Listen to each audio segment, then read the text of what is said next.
Namo Sang Hyang Adi Budaya, Nama Budaya. Halo, selamat datang di video game saya yang bertema Kerukunan Antar Umat Beragama.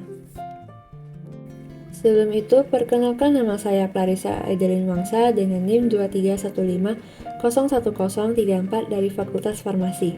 Saya akan menjadi karakter pemandu game di video kali ini. Di samping video saya juga terdapat pula foto orang tua saya. Nah, bagaimana cara bermainnya? Kita akan bermain 3 topik yang berbeda. Yang pertama, kerukunan antar umat beragama adalah moderasi beragama. Yang kedua, kerukunan dan pandangannya dalam ajaran Buddha. Yang terakhir, pentingnya kerukunan dalam konteks kefarmasian. Seru banget bukan? Are you ready? Tentunya ready dong. Mari kita mulai. Topik pertama ini kita akan membahas tentang kerukunan antar umat beragama adalah moderasi beragama. Sebelum ini, apakah sudah tahu arti kata moderasi? Moderasi beragama adalah suatu pendekatan atau sikap yang mengedepankan pemahaman, toleransi, dan sikap tengah dalam menjalani kehidupan beragama.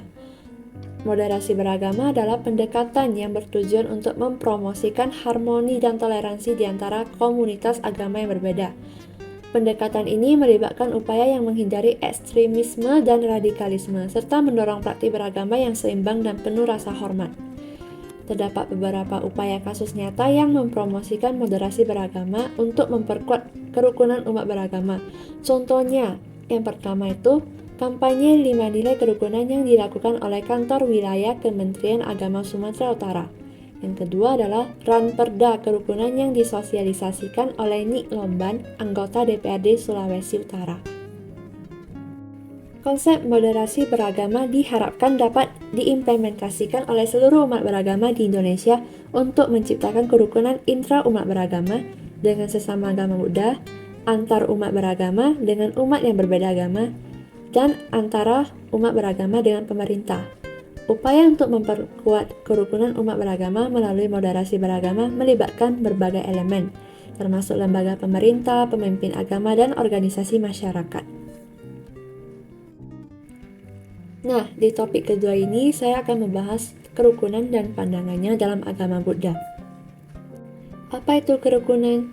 Kerukunan adalah kondisi di mana umat beragama dapat hidup bersama-sama secara damai dan menyeluruhkan satu sama lain, baik dalam hal-hal seperti hak, kebebasan, dan peran yang ada di dalam masyarakat. Analogi kerukunan bisa digambarkan sebagai berikut. Deskripsi seorang gajah oleh 5 orang buta dapat menghasilkan gambaran yang berbeda-beda tergantung pada bagian tubuh gajah yang dirasakan oleh masing-masing individu. Orang pertama merasakan belalai gajah sebagai lembut. Orang kedua merasakan telinga gajah sebagai lebar tipis. Orang ketiga merasakan kaki gajah sebagai bulat, panjang, dan tebal. Orang keempat merasakan puncak gajah sebagai bulat. Orang kelima merasakan gajah kecil yang berbulu. Ketika kelima orang tersebut berbagi deskripsi mereka, akan terlihat bahwa masing-masing dari mereka memiliki gambaran yang berbeda. Dan hanya dengan menggabungkan semua deskripsi tersebut, kita dapat mendapatkan gambaran lengkap tentang gajah. Analogi ini sering digunakan untuk menyoroti pentingnya memahami bahwa pandangan individu mungkin hanya mencakup sebagian kecil dari kebenaran, dan kerukunan dapat dicapai dengan menggabungkan berbagai perspektif. Dalam agama Buddha, kerukunan hidup antar umat beragama adalah kondisi di mana semua golongan agama dapat hidup bersama-sama secara damai tanpa mengurangi hak dan kebebasan masing-masing untuk menganut dan melaksanakan kewajiban agamanya. Umat Buddha memiliki tingkat toleransi dan kerukunan yang tinggi dalam kehidupan bermasyarakat.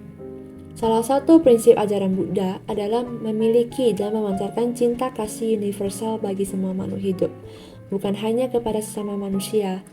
Berdasarkan ajaran tersebut, maka umat Buddha dapat mengimplementasikannya dengan menjalin kerukunan antar umat beragama. Ajaran agama Buddha melarang umatnya untuk mencela atau tidak menghormati agama lain. Setiap agama pasti mengajarkan kebaikan, sehingga harus dihormati atas dasar-dasar tertentu. Dalam menjaga kerukunan antar umat beragama, umat Buddha diharapkan untuk tidak hanya menghormati agama sendiri, tetapi juga menghormati agama orang lain dengan seluruh aspirasi, keyakinan, kebiasaan, dan pola hidupnya. Pentingnya kerukunan antarumat beragama terletak pada kemampuannya untuk menciptakan kondisi sosial yang harmonis, damai, dan penuh toleransi di antara umat beragama. Kerukunan antarumat beragama memungkinkan adanya saling pengertian, saling menghormati, dan saling bekerja sama dalam kehidupan bermasyarakat, berbangsa, dan bernegara. Hal ini merupakan prasyarat bagi terwujudnya integrasi nasional dan keberhasilan pembangunan nasional. Nah, tidak terasa, kita sudah sampai pada topik terakhir, yaitu pentingnya kerukunan dalam konteks kefarmasian. Emangnya dalam farmasi kerukunan itu penting? Jawabannya adalah iya. Sebagai seorang mahasiswa farmasi di UNSU, saya menyadari betapa pentingnya kerukunan ini dalam bidang kefarmasian. Kerukunan dapat menjadi kunci penting dalam menciptakan lingkungan kerja yang harmonis dan produktif. Kerukunan antar sesama tenaga kesehatan, termasuk di bidang farmasi, dapat meningkatkan kolaborasi, komunikasi, dan kerjasama tim yang ada gilirannya akan berdampak positif pada pelayanan kesehatan yang diberikan kepada masyarakat. Misalnya, konteks kerjasama antara farmasis dan dokter yang dapat menyusun rencana perawatan efektif dan optimal bagi pasien.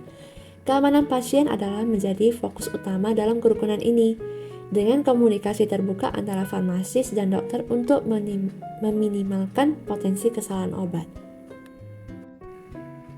Dalam konteks farmasi, kerukunan juga dapat tercermin dalam pengelolaan sumber daya di bidang kesehatan, termasuk perbekalan kesehatan, sediaan farmasi, dan alat kesehatan.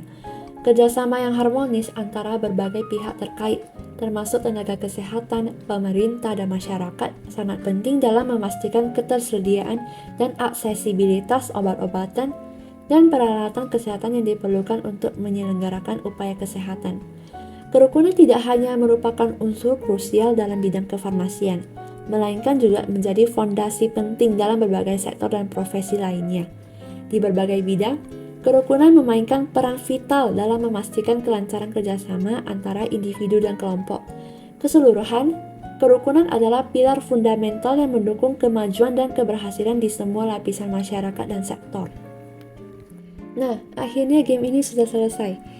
Terima kasih sudah menonton habis dan sampai jumpa pada kesempatan selanjutnya. Bye-bye.